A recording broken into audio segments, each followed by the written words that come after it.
adalah suatu sukacita besar jika hari ini kita berkumpul sehati sepikir dalam semangat kebersamaan dan kekeluargaan yang penuh kasih untuk memaknai dan merayakan hari kelahiran Yesus Kristus Tuhan kita. Karena itu, marilah kita bersyukur dan mengangkat pujian kepada Tuhan sambil memuliakan nama Tuhan.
Ya Allah Maha Kudus, datanglah di tengah persekutuan ini.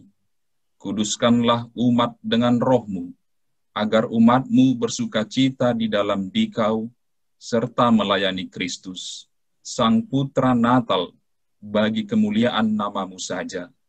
Ya Bapa, Putra, dan Roh Kudus. Terpujilah Tritunggal Maha Kudus, kini dan sepanjang segala zaman. Salam damai sejahtera bagi saudara sekalian. Salam damai sejahtera juga bagi saudara.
rasa kagum dan syukur kita akan kasih Allah juga menyadarkan kita akan keberdosaan kita.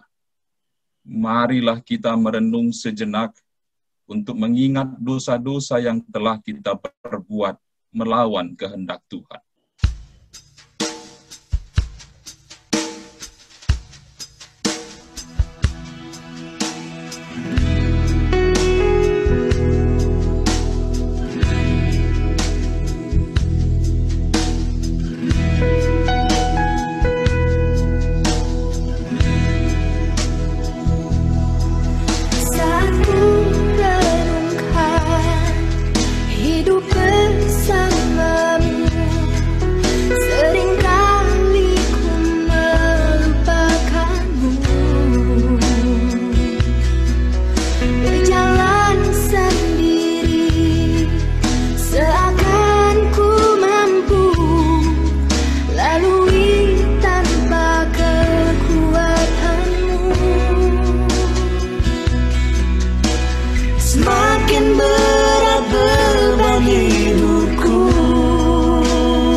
Hidup bersamamu, seringkali ku melupakanmu.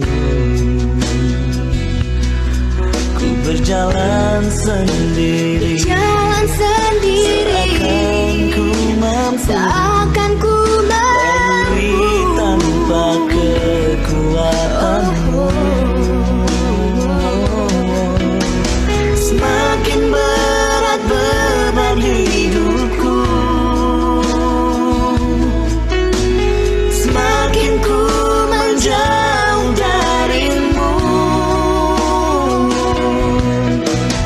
Namun ada cinta yang tak pernah berlalu, cinta yang ku dapat darimu.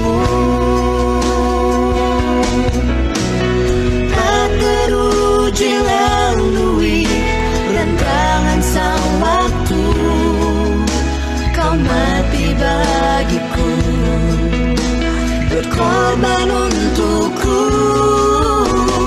Namun ada cinta yang tak pernah berlalu, cinta yang ku dapat darimu.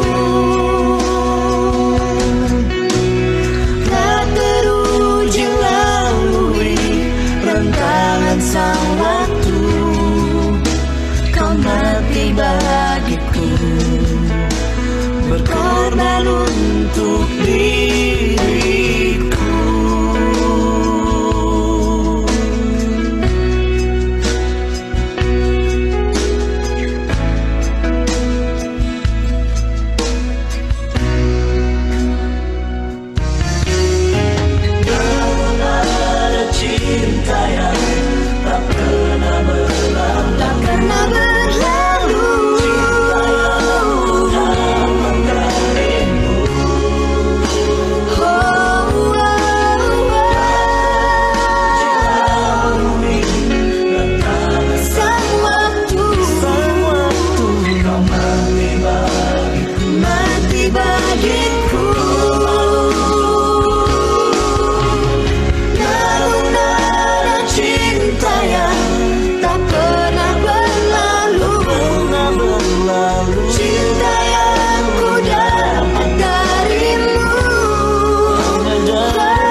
bersama-sama.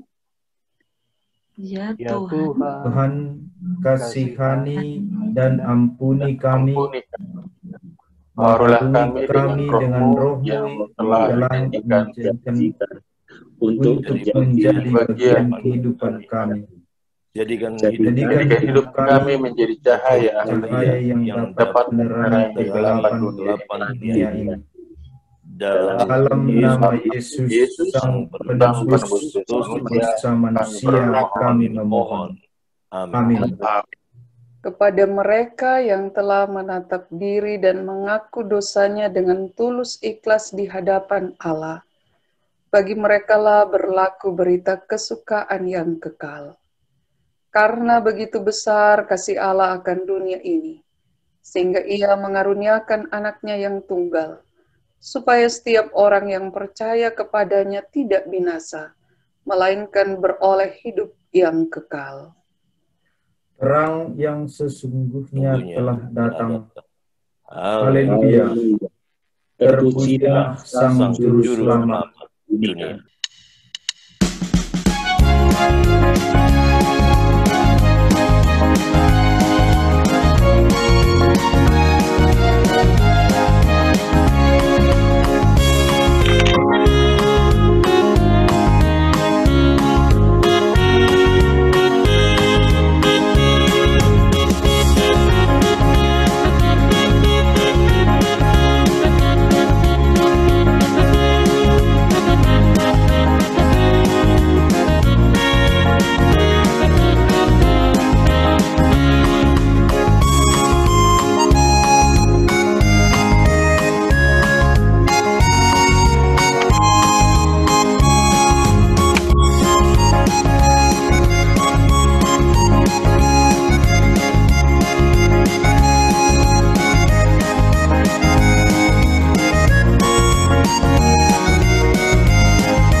Apakah yang kita harapkan dari kegelapan? Sesungguhnya kegelapan itu tidak menyenangkan. Yesus berkata, "Akulah terang dunia. Barang siapa mengikut aku, ia tidak akan berjalan dalam kegelapan, melainkan ia akan memperoleh terang hidup." Pergilah dan bagikanlah terang kasih Kristus untuk sesama.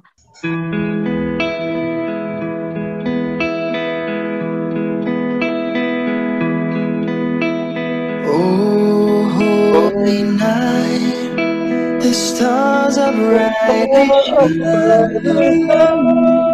It is the night of our dear Savior's birth. Long lay the world in sin and error pining, till He appeared and the soul felt its worth. A thrill of hope, the weary world rejoices from yonder praise. A new and glorious morn. Lagu ini dari kita memandang. Oh, hear the angel voices, oh, night divine, oh, night when Christ was born. Led by the light of faith serenely beaming,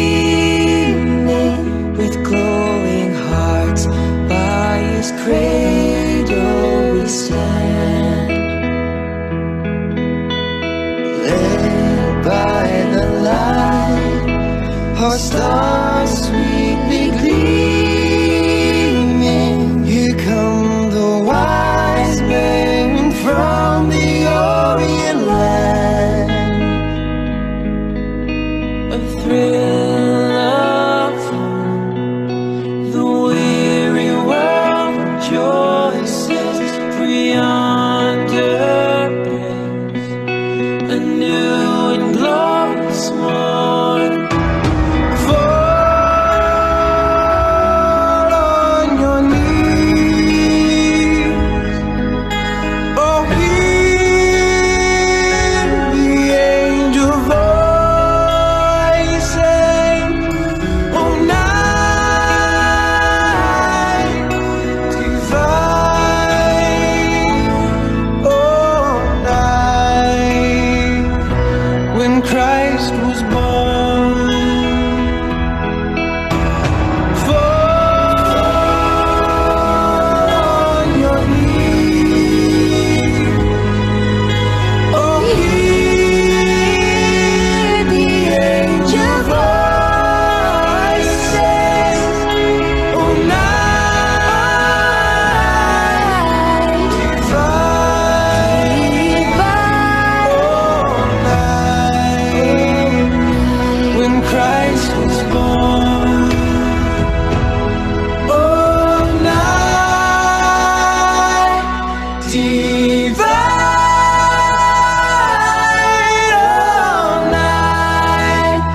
oh, night divine. Demikianlah hendaknya terangmu bercahaya di depan semua orang, supaya mereka melihat perbuatanmu yang baik dan memuliakan Bapamu di sorga.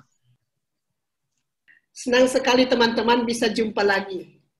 Rasanya kita di rumah sendiri di Cipayung.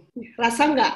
Banyak memori ya, memori sebagai keluarga, Ya, memori Bunda. siang pagi. Kangen, Bu. Kangen ya, pasti kita rasa kangen.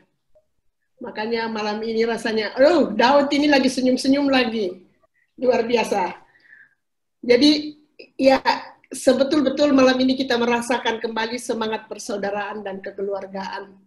Seperti yang ada dalam liturgi kita tadi. Yang saya kira sebagian besar atau hampir semua kita merindukannya. Bahkan ini bukan hanya angkatan 1, tapi angkatan yang lain juga ikut serta. Ya. Saya kira ini sesuatu hal yang perlu terus kita lakukan, baik sebagai dalam persekutuan dan sebagai dalam persaudaraan, dalam persekutuan sebagai orang-orang yang dipanggil Tuhan untuk melayani di tengah-tengah masa yang seringkali tidak menentu, masa yang sulit. Saya akan bacakan bagian dari Lukas 2 ayat 4 sampai dengan ayat 7. Demikian juga Yusuf pergi dari kota Nazaret di Galilea ke Yudea, ke kota Daud yang bernama Bethlehem, karena ia berasal dari keluarga dan keturunan Daud, supaya didaftarkan bersama-sama dengan Maria, tunangannya yang sedang mengandung. Ketika mereka di situ, tibalah waktunya bagi Maria untuk bersalin. Dan ia melahirkan seorang anak laki-laki, anaknya yang sulung. Lalu dibungkusnya dengan lampin dan dibaringkannya di dalam palungan, karena tidak ada tempat bagi mereka di rumah penginapan. Mungkin, ya, saya pikir malam ini saya mau mengangkat tema Immanuel. Immanuel di tengah keluarga. Keluarga kita sebagai POK, tapi juga keluarga kita masing-masing. Adakah Immanuel di tengah keluarga kita? Sebagaimana yang kita alami, pandemi COVID-19 ini mengubah seluruh kehidupan dunia ini secara signifikan, termasuk kehidupan kita. Sudah hampir, paling sedikit kita yang di Indonesia ini sudah hampir 10 bulan dipaksa oleh keadaan pandemi ini untuk tinggal di rumah. Bekerja dari rumah, belajar dari rumah, beribadah dari rumah. Nah, ini tentu menimbulkan banyak dampak. Karena apa? Karena kita sebagai orang yang hidup di zaman modern ini, di tengah arus globalisasi, makin lama waktu kita di luar rumah makin banyak. Makin dominan kita di luar rumah. Apalagi kalau di kota-kota besar, pagi-pagi sudah keluar rumah, malam baru pulang, sudah capek baru sampai di rumah. Jam bekerja orang tua di luar rumah semakin panjang, apalagi kalau yang punya kantornya punya hubungan internasional, dia harus menyesuaikan waktu-waktu dengan cabangnya atau pusatnya atau di pabrik yang mempunyai jaringan internasional. Nah, baru-baru ini kami mengadakan banyak rapat dari WCC harus di-cancel karena COVID ini. Tidak bisa bertemu muka. Dan yang paling sulit adalah dengan Zoom ini karena semua ada di seluruh dunia. Jadi sulit sekali mencari waktu yang bisa, di mana kita bisa bertemu secara virtual. Nah, ini sebuah tantangan di masa pandemi ini. Nah, pokoknya yang kita rasa adalah waktu untuk bersama-sama sebagai keluarga di rumah makin lama makin terbatas. Ada dari kita yang, termasuk saya ini, rumah itu hanya seperti burung kita tempat bertengger saja.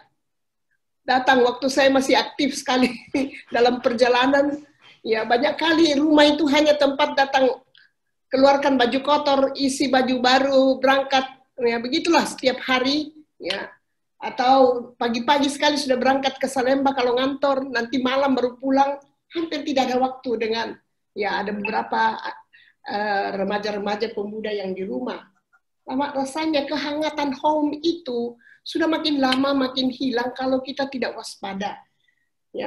Saling bermain, saling berdiskusi sudah jarang terjadi. Belum lagi kalau masing-masing kita sibuk dengan PR kita, masih banyak kita yang membawa pekerjaan ke rumah. Belum lagi kalau kita masih sibuk dengan gadget kita berhubungan dengan dunia luar. Ini biasanya memang kita perlu disiplin ini. Walaupun kita sebagai pendeta, saudara-saudara yang pendeta jemaat, rasanya hampir susah ditutup itu HP ya. Selalu ada aja, ada aja telepon masuk. Pak Pendeta, Ibu Pendeta, ada yang sakit, ada yang perlu counseling. Nah, tapi COVID-19 ini memporak-porandakan kesibukan roda kehidupan kita, rutinitas yang sudah lama kita rasakan demi memutus mata rantai virus COVID-19 ini. Dan sekonyong-konyong kita merasa dunia terbalik. Hidup kita menjadi misdirection, kemana kita pergi nih? Yang lama diobrak-abrik dan kita harus menyesuaikan diri yang baru. Benar juga ya kata Paulus. Yang lama sudah berlalu, yang baru mestinya datang. Nah, itu kemampuan kita untuk meninggalkan yang lama, untuk memulai kebiasaan yang baru itu menjadi tantangan di masa pandemi ini, termasuk untuk keluarga kita. Banyak sekali keluarga yang merasa kebosanan. Bosan tinggal di rumah, Mak. Kehilangan teman. Bosan tinggal di rumah. Biasanya kita ke kantor gereja kalau kita bertugas, biasanya kita mengunjungi jemaat. Ini tidak bisa dilakukan itu. Bagaimana pendampingan pastoral di masa pandemi ini? Masihkah kita menyapa keluarga-keluarga jemaat kita? Ini saya sangat salut kepada Pak Tim yang setiap membuat renungan keluarga itu mencoba untuk menyapa keluarga, dan kita kebagian berkat itu ya. Dan itu juga saya teruskan ke banyak network saya di keluarga, dan mereka sangat menghargai. Nah, ini satu di era pandemi ini di mana pertemuan tatap muka itu sulit. Kita sebagai pelayan ini bagaimana menyapa keluarga-keluarga warga jemaat? Bagaimana sehingga kehadiran gereja itu terasa? Jadi tidak mungkin lagi kita membuat pelayanan kita as usual. Tidak mungkin, kalau tidak kita akan tinggal, jemaat kita akan lari ke sana kemari.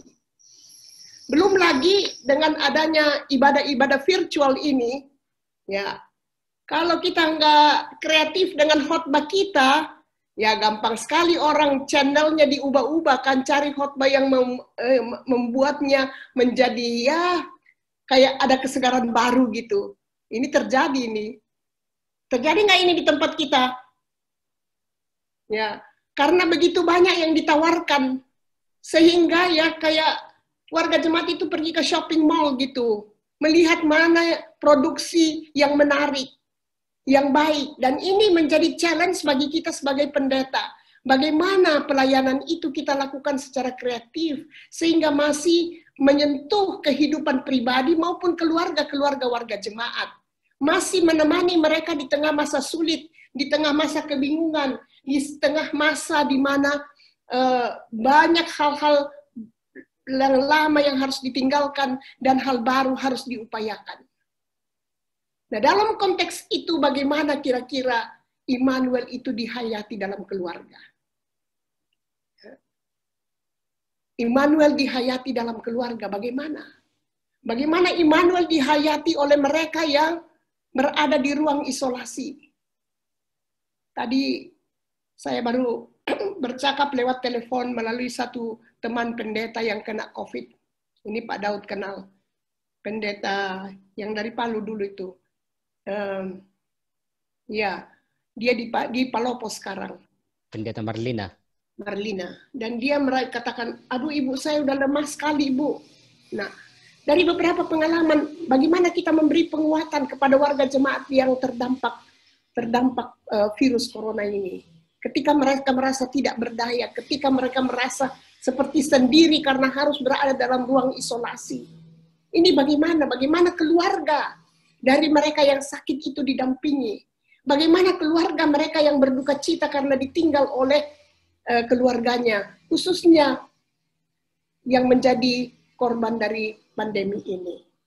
Pertanyaannya, apakah Kristus datang mengunjungi kita di rumah kita? Di dalam keluarga kita? Nah, kalau kita baca Injil Lukas, Yesus lahir di tengah-tengah keluarga. Jelas bersama paling sedikit, Maria dan Yusuf ada di sekitarnya. Nah, kalau kita baca Lukas 2 ayat 7, ketika mereka tiba di Bethlehem, di kampungnya Yusuf, tibalah waktunya bagi Maria untuk bersalin. Dia melahirkan seorang anak laki-laki, lalu dibungkus dengan lampin dan terbaring dalam palungan. Sejauh itu ceritanya. Tapi interpretasi kita bagaimana kira-kira tidur dalam palungan itu? Ini pasti di kandang. Ya, pasti di kandang. Berarti di kandang, dan yang banyak dipotret itu digambarkan adalah Maria dan Yusuf dan bayi itu dan binatang-binatang di sekelilingnya. Sepertinya nggak ada orang lain di sekitarnya. Nah, ini proyeksi dari gambaran mengenai kandang atau tidak ada tempat baginya dalam rumah penginapan. Oleh karena itu dia di kandang. Ini yang dominan di dalam pikiran kita. Tapi ada satu lukisan ya ada dalam satu buku tentang lukisan Kristiani, saya masih ingat, tentang kelahiran Yesus. Kelahiran Yesus itu dikelilingi, ini dalam budaya Jawa gitu gambarnya. Dikelilingi oleh orang-orang, ya, extended family. Dikelilingi oleh sanak saudaranya. Dan ini mengingatkan saya konteks Palestina itu, rumah di Palestina, ya. Kalau kita lihat bagan rumah Palestina, hanya ada satu ruangan yang ada ruangan tamu, di mana tamu datang biasanya, hospitality dirayakan atau tamu diundang atau tamu diladeni di situ. Lalu ada satu ruangan saja untuk semua tidur di situ, makan di situ. Lalu sedikit ke bawah ada tempat binatang, tidak jauh, ya bukan terpisah tapi nyatu gitu. Cuma ada kayak tangga turun ke bawah gitu. Disitulah binatang itu. Sehingga dalam rumah itu seringkali ada ada apa tuh? Jerami-jerami. Ada palungan di situ. Nah, ini teringat saya akan rumah-rumah tradisional di Indonesia. Rumah tradisional di Toraja, itu hewan dengan manusia itu tidak terpisah. Ya nggak Pak Daud ya? Di bawahnya rumah itu ada hewan. Ya. Nah, Maria pergi, atau Yusuf dan Maria pergi ke kampungnya sendiri. Ya. Kampungnya sendiri. Kampung di mana extended family ada. Nah, bayangan saya mestinya ada orang lain yang hadir. Mestinya ada keluarga yang ada di sekitarnya. Kalau kita bayangkan aja kalau kita pulang kampung, pasti biarpun nggak ada tempat bersesak-sesakan, ayo di sini, kira-kira gitu ya. Yang dikatakan tidak ada tempat baginya dalam rumah penginapan, itu di bagian di bagian depan. Ini saya dapat satu refleksi dari seorang teolog Bailey dalam bukunya Jesus Through Middle Eastern Eyes. Jadi dalam pemikiran konsepsi Middle East, ya, itu rumah itu, kandang itu tidak terpisah dari rumah. Berarti di sekeliling Yesus ada orang-orang, ada extended family. Bayangkanlah kalau di kampung ada yang melahirkan, pasti yang lain datang. Apalagi di kampung sendiri. Nah ini, ya memang ini membutuhkan restructuring our thinking gitu. Karena kita sudah terbiasa dengan gambar-gambar kandang yang terpisah. Kandang yang terpisah. Padahal Yesus lahir di tengah-tengah keluarga. Yesus lahir di tengah-tengah extended family-nya. Yang juga termasuk hewan-hewan. Itu extended family-nya. Jadi sebenarnya integrity of creation juga ada saat Yesus lahir. Dan disitulah ya kehadiran Yesus sebenarnya kehadiran yang memberikan ya sebuah sukacita. Selalu orang lahir itu sebuah sukacita bagi mereka yang ada di sekitarnya, bagi manusia. Bagi manusia. Di tengah-tengah keluarga Yesus lahir. Walaupun dalam kesederhanaan yang menjadi simbol bahwa Yesus datang bukan hanya untuk orang gedongan, tapi juga untuk orang yang sederhana, untuk semua, inklusif. Kelahirannya dalam keluarga menegaskan kepada kita bahwa Immanuel itu hadir dalam keluarga. Immanuel itu juga hadir di tengah-tengah pergumulan keluarga kita masing-masing. Ya, biasa Pak Pendeta, Ibu Pendeta ini kalau sudah masa Natal ini hampir tidak ada waktunya untuk keluarga.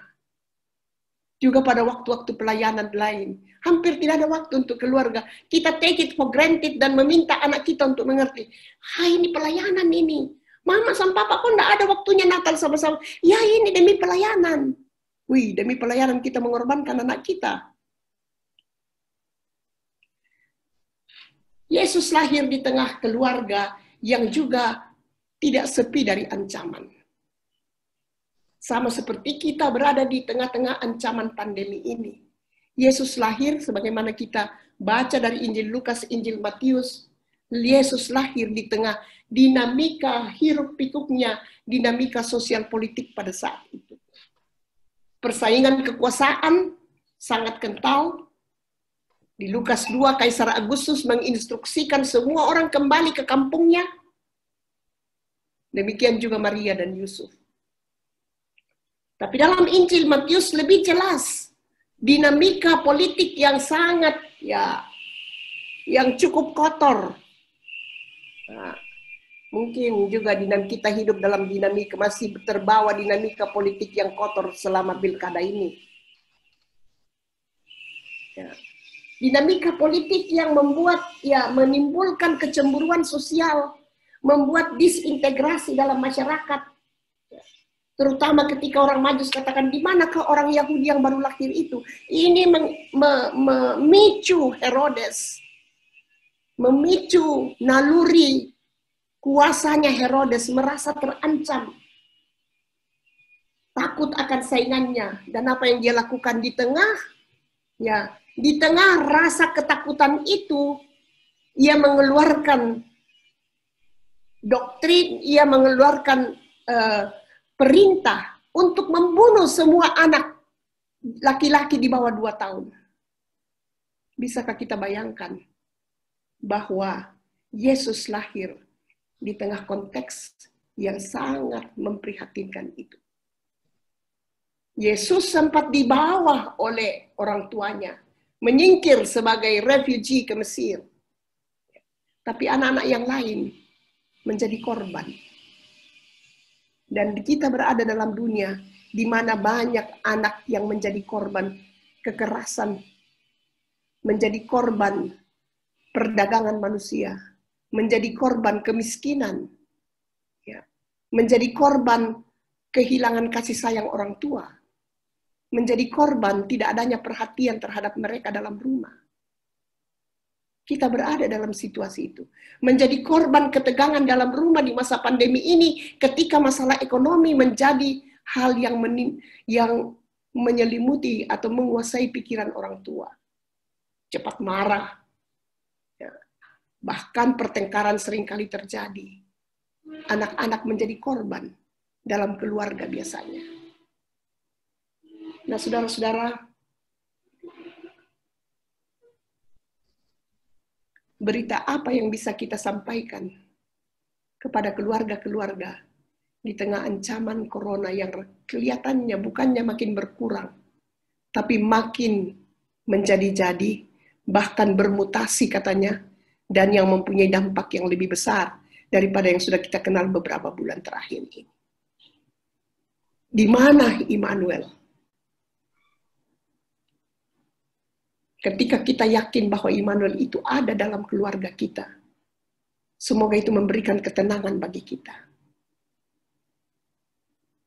Ketika kita merasakan bagaimana Immanuel itu menjadi kekuatan kita, kita dapat memberitahukannya, mengabarkannya kepada warga jemaat kita. Ketika kita juga sendiri bisa merasakan. Nah, ini banyak diskusi mengenai pandemi ini, di mana Allah di tengah pandemi ini. Apakah Allah hadir? Ya, kita yakin. Tapi dalam bentuk apa intervensi Allah saat ini?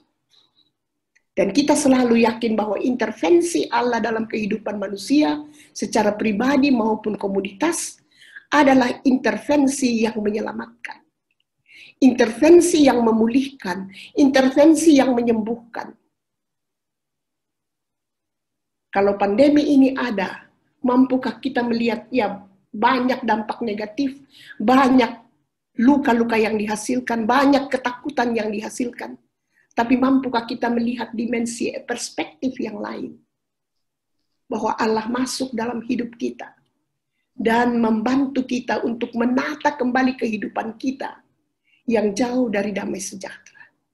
Menata kembali kehidupan keluarga kita, di mana kita mulai saling tidak peduli satu terhadap yang lain. Saling meremehkan. Dan parahnya acap kali kita pendeta atas nama pelayanan, kita meremehkan keluarga kita. Saudara, Immanuel, Allah hadir dalam keluarga. Keluarga saudara, keluarga saya, keluarga semua orang. Semoga Natal ini menjadi sarana, menjadi kesempatan bagi kita untuk membarui kehidupan kita. Ada hal-hal yang perlu kita tinggalkan, yang harus kita tinggalkan demi keutuhan keluarga kita. Demi pemulihan relasi-relasi yang selama ini mungkin menimbulkan luka-luka, baik suami istri maupun orang tua dengan anak, atau bahkan extended family. Ya, extended family, kita masih hidup dalam extended family. Semoga berkat Tuhan Immanuel bersama kita. Amin.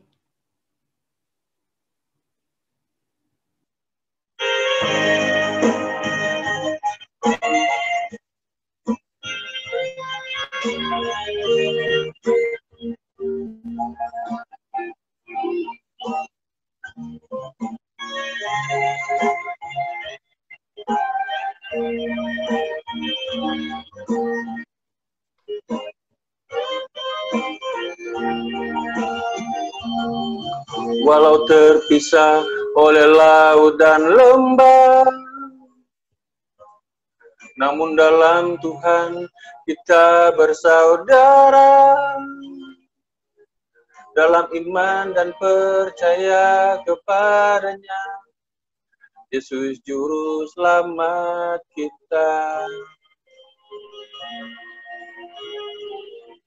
Dari tangannya ada berkat melimpah, yang terbentang luas di tanah air tercinta.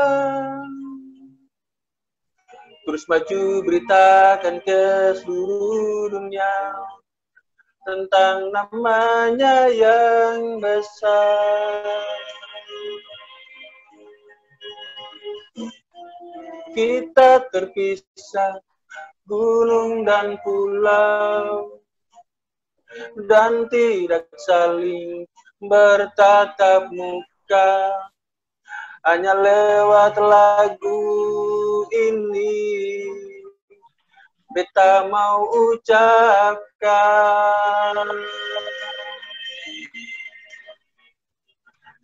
Selamat Natal saudaraku yang ada di tanah Sumatera.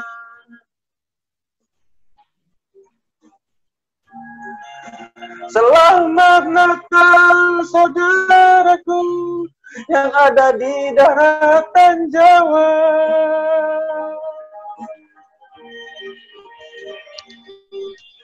Selamat Natal saudaraku yang ada di Pulau Dewata.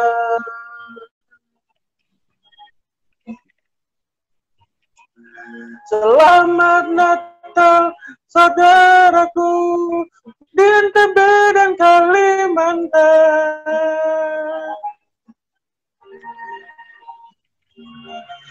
Selamat Natal saudaraku di negeri 1000 pulau Maluku.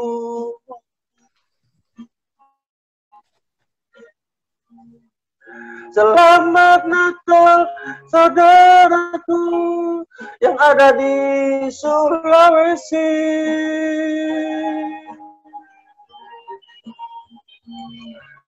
Selamat Natal saudaraku yang ada di Maluku Utara.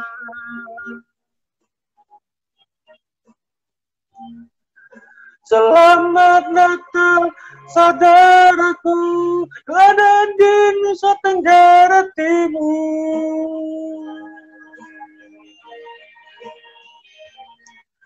Selamat Natal saudaraku yang ada di tanah Papua.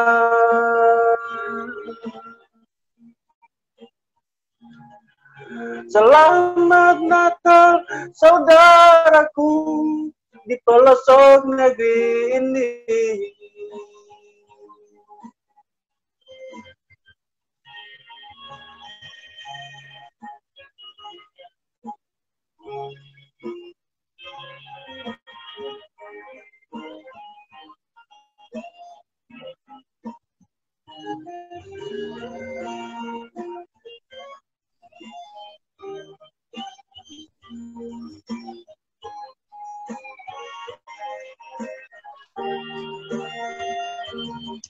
Dari tangannya ada berkat melimpah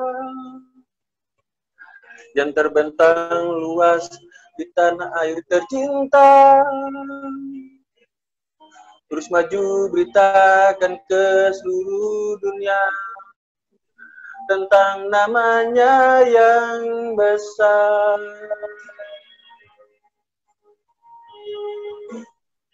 Kita dipisah laut dan pulau, dan tidak saling bertatap muka. Hanya lewat lagu ini POK ucapkan.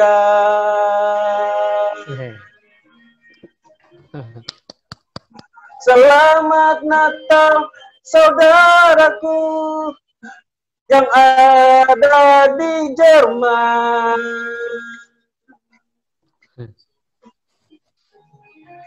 Selamat Natal saudaraku yang ada di daratan Jawa.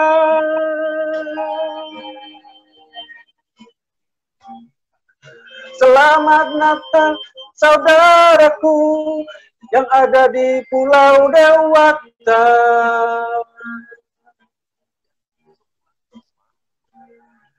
Selamat Natal saudaraku di NTB dan Kalimantan.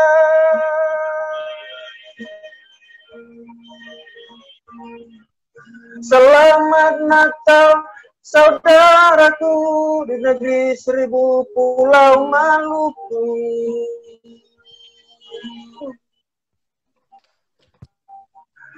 Selamat Natal saudaraku yang ada di Sulawesi.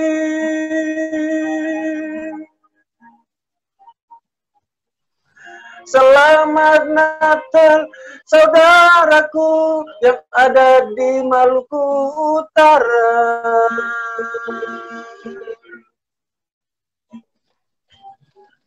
Selamat Natal saudaraku yang ada di Nusa Tenggara Timur. Selamat Natal saudaraku yang ada di tanah Papua.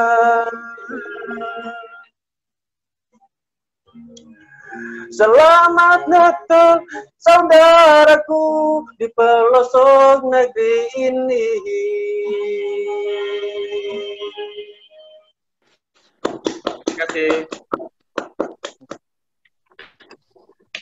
Terima kasih. Terima kasih. Bawalah persembahanmu untuk Sang Penebus, sebab dialah yang telah mengaruniakan segala sesuatu dengan sukacita.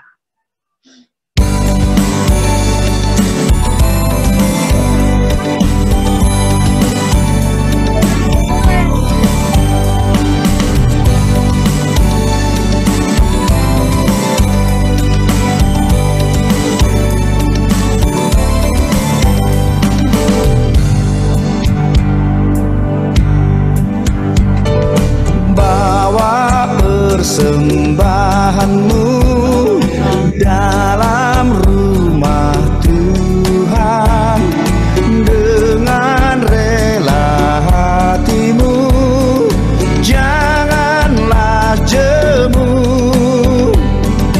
Bawa persembahanmu, bawa dengan suka, bawa persembahanmu, tanda sukacitamu, bawa persembahanmu, ucaplah syukur. Rahmat Tuhan padamu tidak tertandingi oleh apa saja pun dalam dunia. Kasih dan karunia sudah kau terima. Bawa persembahanmu, tanda sukacitamu, bawa persembahanmu, ucaplah syukur.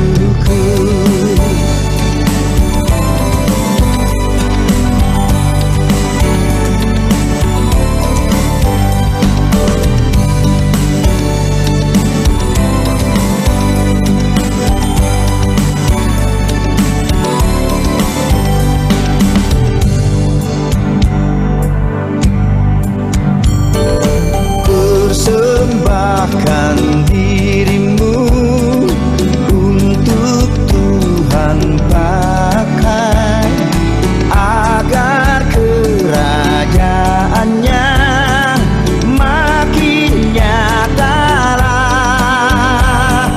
Damai dan sejahtera diberikan Tuhan.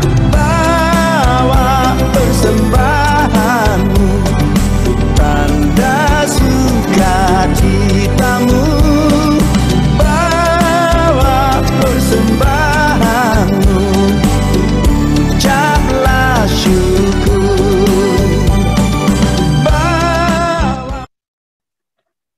Baik, mari bersama-sama kita berdoa. Hidup kami adalah persembahan. Setiap waktu kami yang Kau berikan sebagai anugerah adalah sebuah persembahan yang hidup, yang kudus, dan yang berkenan kepada Tuhan. Di tengah-tengah kami menerima anugerah terbesar melalui kelahiran Sang Kristus menjadi juru selamat, bukan hanya bagi kami, tapi bagi dunia. Maka itu adalah anugerah hadiah terbesar bagi kami. Keselamatan kehidupan menjadi bagian yang nyata, bukan hanya sekedar kami harapkan. Karena itu Tuhan menjadi bagian dari umat-Mu yang sudah Engkau selamatkan. Biarlah kami membagi sukacita keselamatan itu dalam karya-karya nyata bagi kehidupan. Biarlah kami yang terselamatkan menjadi bagian yang menghidupkan orang lain agar mereka boleh berpengharapan kepada kedamaian dan keselamatan itu sendiri. Maka kami bersyukur pada kesempatan hari ini, kami sebagai satu keluarga POK, keluarga yang Kau bentuk untuk berbagi bagi Indonesia, untuk mempersembahkan kehidupan bagi Indonesia. Ajar kepada kami untuk membangun keluarga sebagai keluarga yang sederhana namun bermakna. Terima kasih Tuhan, karena Engkau mengingatkan kepada kami akan firman Tuhan, bahwa semua anugerah itu dimulai dari keluarga. Dan kami belajar dari kehidupan keluarga kudus Yusuf dan Maria.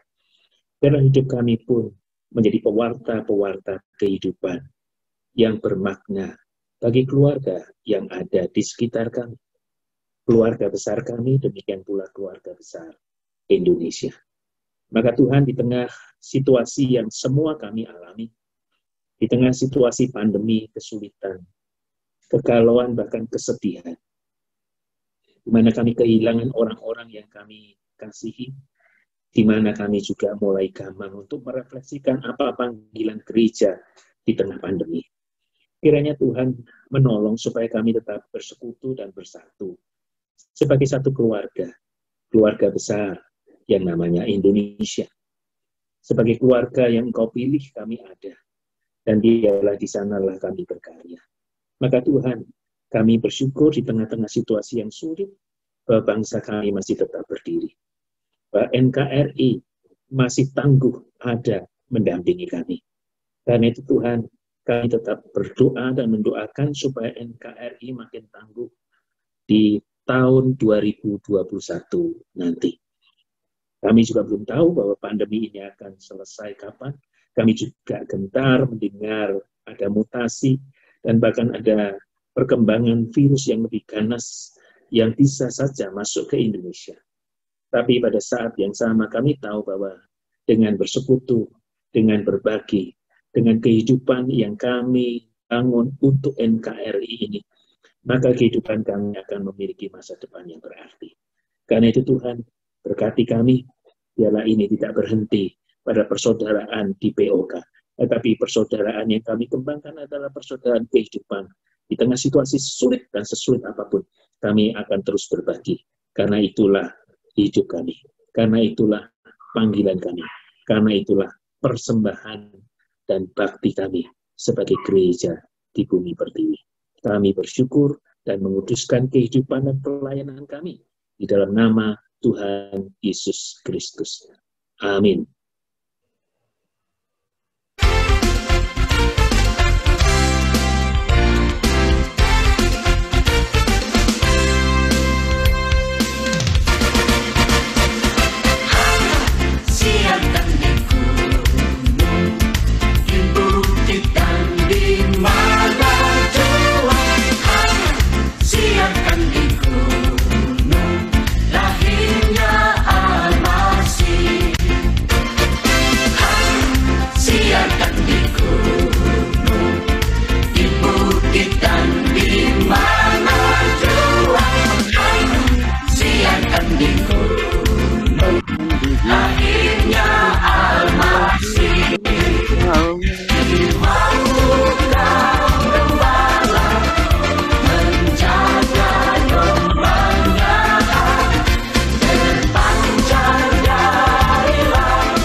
Kita di mana jua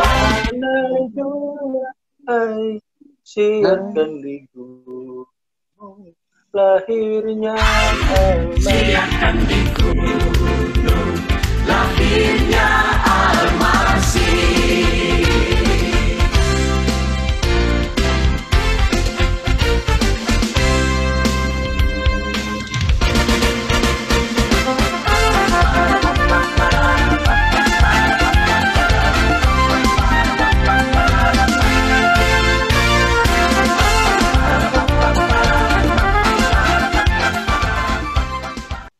Pak Gladly, tolong baca di litani yang dipunyai di HP ya. Ya.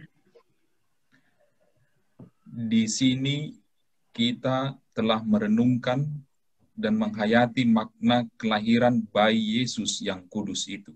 Hai orang-orang yang takut akan Tuhan, percayalah kepada Tuhan, sebab Dialah pertolongan kita. Ia telah mengingat kita dan terus memberkati kita.